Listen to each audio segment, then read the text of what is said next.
Hello students, welcome back to my channel. मेरा नाम है मीना मलिक और आपका मेरे यूट्यूब चैनल स्टडी लवर पर स्वागत है।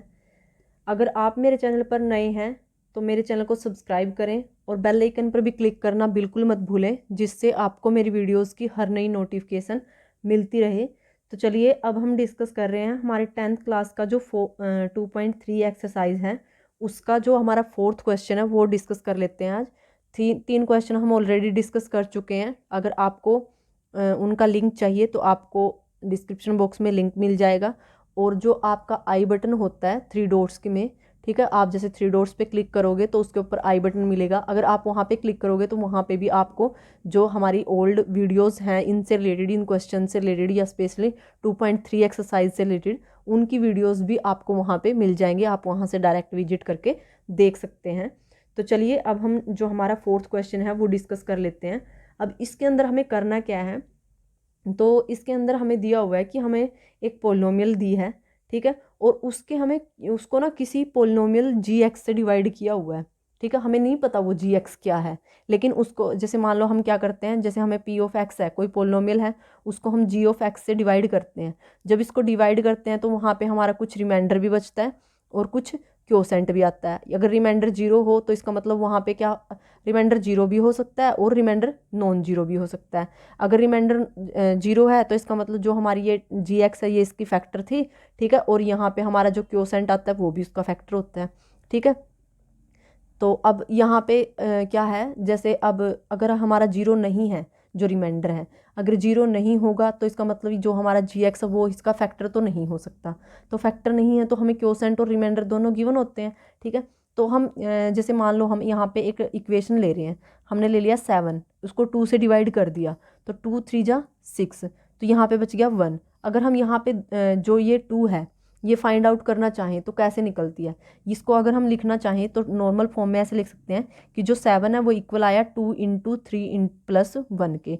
7 क्या है यहाँ पे, डिवाइडर जिसको हम डिवाइड कर रहे हैं, ठीक है, डिवाइडेंड सॉरी, ठीक है। और यहाँ पे 2 हमारा डिवाइज़र है जिससे हम डिवाइड कर रहे हैं, ठीक है। और जो 3 है वो हमारा क्वोशेंट है और जो हमारा 1 है वो रिमाइंडर है, ठीक है। तो हम इसको इस फॉर्म में लिख सकते हैं, dividend equal to divisor plus into quotient plus remainder, ठीक है। अगर हम डिवाइडेंड को ए से रिप्रेजेंट कर दें, डिवाइज़र को स्मॉल डी से रिप्रेजेंट कर दें और क्वोशेंट को कैपिटल क्यू से रिप्रेजेंट कर दें और रिमाइंडर को आर से, इसको भी कैपिटल से कर लो चाहे बेसिक से, ठीक है। तो हमारे पास इक्वेशन बनती है A is equal to D Q plus R, ठीक है। तो अगर हमारे पास इनमें से कोई एक टर्म, हमें 3 चीज़ गिवन है तो हम इनमें से कोई भी एक वैल्यू निकाल लेते हैं। जैसे अगर हमें यहाँ पे ये गिवन होती है क्वोशेंट, डिवाइज़र गिवन होता है, और अगर हमें डिवाइडेंड गिवन होता है तो हम यहाँ से क्वोशेंट और रिमाइंडर निकाल रहे थे।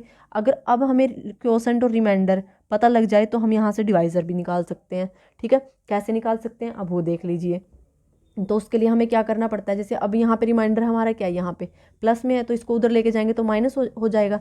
तो हम यहाँ पे हमारा यहाँ पे क्या बनेगा, यहाँ पे हमारे पास बनता है कि जो हमारा यहाँ ए माइनस आर मीन्स जो रिमाइंडर है उसको इसमें से माइनस करेंगे, वो इक्वल आएगा हमारे डी क्यू के, मीन्स डिवाइज़र और क्वोशेंट के मल्टीप्लिकेशन के। अब हमें निकालना कि यहाँ पे क्या है, डिवाइज़र, तो क्वोशेंट को से फिर उसको डिवाइड कर देंगे, पहले माइनस करेंगे और फिर उसको डिवाइड कर देंगे हम किससे, क्वोशेंट से। तो यहाँ से हमें क्या मिलेगा, हमारा डिवाइज़र मिलेगा। अब यही काम हमें वहाँ पे, अब यहाँ पे डिवाइज़र कौन है, डिवाइज़र और डिवाइडेंड कौन है, डिवाइडेंड भी हमारी कोई एक पोलिनोमियल है और डिवाइज़र भी एक पोलिनोमियल है।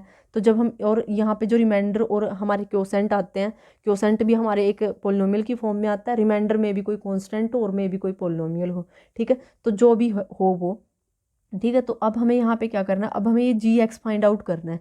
तो उसके लिए अब हम क्या करेंगे, पहले जो हमारे पास पोलिनोमियल गिवन है उसके अंदर से हम रिमाइंडर माइनस करेंगे, जो रिमाइंडर हमें गिवन है, ठीक है। फिर उसको हम डिवाइड करेंगे हमारे क्वोशेंट से, फिर जो हमें यहाँ पे पोलिनोमियल मिलेगी वो हमारा क्या होगा, जी एक्स होगा, ठीक है, डिवाइज़र होगा, ठीक है। तो आई होप कि आपको ये समझ में आ गया होगा कि हमें करना क्या है, ठीक है। तो चलिए अब हम जो हमारा 4th क्वेश्चन है उसको सोल्व कर लेते हैं। तो जो हमें यहाँ पे जी एक्स सॉरी पी एक्स है हमारी वो गिवन है, तो जो पी एक्स की वैल्यू है वो दे रखी है हमें यहाँ पे एक्स की cube minus 3x square plus x plus 2, ठीक है। और हमें यहाँ पे जी एक्स को फाइंड आउट करना है, जैसे कि मैंने आपको बताया कि जो हमारा डिवाइज़र है उसको फाइंड आउट हमें यहाँ पे करना है, ठीक है। और फिर उसके बाद है हमारे पास यहाँ पे क्वोशेंट और रिमाइंडर। तो जो क्वोशेंट है वो गिवन दे है हमारे पास x-2, और जो हमारा यहाँ पे रिमाइंडर है वो गिवन दे रखा है हमें यहाँ पे -2x+4। तो अब हमें यहाँ पे क्या पता लगा कि हमें करना क्या पड़ेगा, पहले हमें अकॉर्डिंग टू इस इक्वेशन जो हमने ये देखी, हमने क्या, जो हमारा डिवाइडेंड था, ठीक है, और डिवाइडेंड इक्वल था डिवाइज़र के मल्टीप्लिकेशन क्वोशेंट और प्लस में रिमाइंडर, ठीक है। तो इस इक्वेशन के अकॉर्डिंग हमने क्या देखा कि डिवाइडेंड में अगर हम पहले क्या करें, इसको उधर माइनस कर दें, फिर हमारे पास क्या बचेगा, डिवाइज़र और क्वोशेंट का प्रोडक्ट बचेगा। फिर अगर हम उस क्वोशेंट को भी उधर डिवाइड में भेज दें, क्योंकि यहाँ पे मल्टीप्लिकेशन में है तो उधर जाके तो डिवाइड में जाएगा, ठीक है, उसको भी डिवाइड में भेज दें तो हमारे पास क्या बचेगा, डिवाइज़र बचेगा, और वही हमें निकालना है। तो यहाँ पे डिवाइडेंड क्या है हमारा p(x), और डिवाइज़र क्या है हमारा g(x), और क्वोशेंट क्या है हमारा q(x), और जो हमारा रिमाइंडर है वो क्या है r(x). तो पहले हम p(x) में से माइनस करेंगे r(x), ताकि वो इक्वल आए हमारे g(x) इंटू q(x) के, ठीक है, मीन्स क्वोशेंट और gx के प्रोडक्ट के। फिर हमें क्या करना है, इन दोनों को माइनस करने के बाद फिर हम इसको डिवाइड में लेके आएंगे। तो पहले हम क्या कर लेते हैं, माइनस कर लेते हैं। तो हमारे पास ये हमारी p(x) है और ये हमारी r(x) है, इसमें से इसको माइनस कर देंगे। तो हमने लिख दिया x³ minus 3x² plus x plus 2, ठीक है। अब माइनस क्या करना है, माइनस करेंगे, ये हमारे पास है -2x प्लस 4, ठीक है। तो अब ये माइनस अंदर जाएगा तो साइन चेंज करेगा, तो यहाँ पे बनेगा हमारे पास x³ minus 3x² plus x plus 2, और ये माइनस माइनस प्लस 2x, ये माइनस प्लस -4, ठीक है। अब इनको सोल्व कर लेते हैं। जो पावर हो जितनी पावर वाली टर्म्स मिलेंगी, पावर वाली टर्म को आपस में सोल्व कर सकते हैं। तो x³ तो एक ही था तो हमने एक रख दिया, 3x² भी एक ही था तो हमने एक ही रख लिया। अब यहाँ पे देखो ये x है, ये 2x है, और x प्लस 2x कितना बनेगा 3x, तो यहाँ से 3x, यहाँ पे ये 2 है, ये -4 है, तो यहाँ पे बचेगा -2। तो ये आ गया हमारा माइनस करने के बाद, ये आया हमारा p(x) माइनस r(x). अब हमें करना क्या है, qx को इसके डिवाइड में लेके आना है, ठीक है। तो यहाँ पे हम लेके आएंगे p(x) minus r(x) divide by क्या करना है, q(x), तो ये इक्वल आएगा g(x) के, ठीक है। तो अब हमें ये काम करना है मेन। तो इसको करने के लिए अब हमें डिवाइड करना पड़ेगा, और डिवाइड जिस प्रोसेस से हम करते आ रहे हैं उसी से करेंगे इसको, ठीक है। तो अब उसके लिए हम यहाँ पे पहले लिखेंगे हमारी जो इक्वेशन जो आई है पोलिनोमियल, सॉरी, तो वो आई है x³ minus 3x² plus 3x minus 2, और डिवाइड किससे करना है, क्वोशेंट से। क्वोशेंट क्या है हमारा x-2, तो अब हम इसको x-2 से डिवाइड करेंगे। अब उसके लिए भी हमें वैसे ही फैक्टर्स चाहिए कि अब हम इसको इससे डिवाइड करेंगे, तो यहाँ पे x² बचेगा, तो हम इसको x² से मल्टीप्लाई करवाएंगे। तो यहाँ पे कर लेते हैं हम रफ वर्क हमारा। तो यहाँ पे x⁻³ बाय में x करेंगे, तो इसको लिख सकते हैं x इंटू x बाय में x। तो x से कैंसिल, तो हमारे पास बच गया x²। तो x² से इसको मल्टीप्लाई करवाएंगे, तो यहाँ पे x² इंटू x-2, तो इसके साथ मल्टीप्लाई करवाई तो x³ यहाँ पे करवाया तो -3x²। तो ये जो वैल्यू आई है इसको हम यहाँ पे पुट कर देंगे, तो यहाँ आया x³ माइनस 2x², ठीक है। और जो हमारे यहाँ पे जिससे हमने मल्टीप्लाई करवाया था वो लिख दिया हमने यहाँ पे, ठीक है, क्योंकि जो ये वैल्यू आएगी ना यही हमारी g(x) आएगी, ठीक है। तो यहाँ पे हमने साइन चेंज कर दिया इसका, ये कैंसिल हो गया, यहाँ से माइनस का x² बच गया, और ऊपर से हमने 3x उतार लिया, -2 रख दिया। फिर इसको हमने करना है, तो यहाँ पे हमें चाहिए, जब हम -x² को x से डिवाइड करेंगे तो यहाँ पे बचेगा -x, तो अब हमें -x से मल्टीप्लाई करवाना पड़ेगा इसको।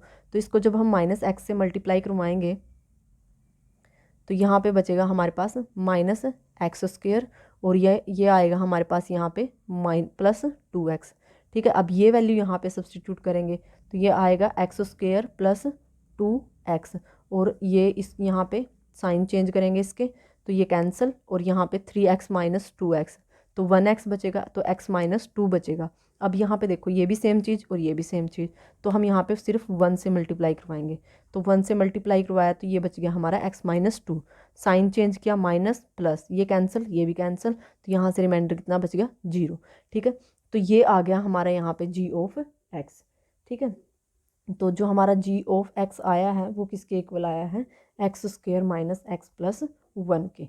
ठीक है, तो आई होप कि आपको ये क्वेश्चन अच्छे से समझ में आ गया हो। तो यहाँ पे हमने क्या किया, आज 2.3 एक्सरसाइज का जो 4th क्वेश्चन है उसको सोल्व कर लिया।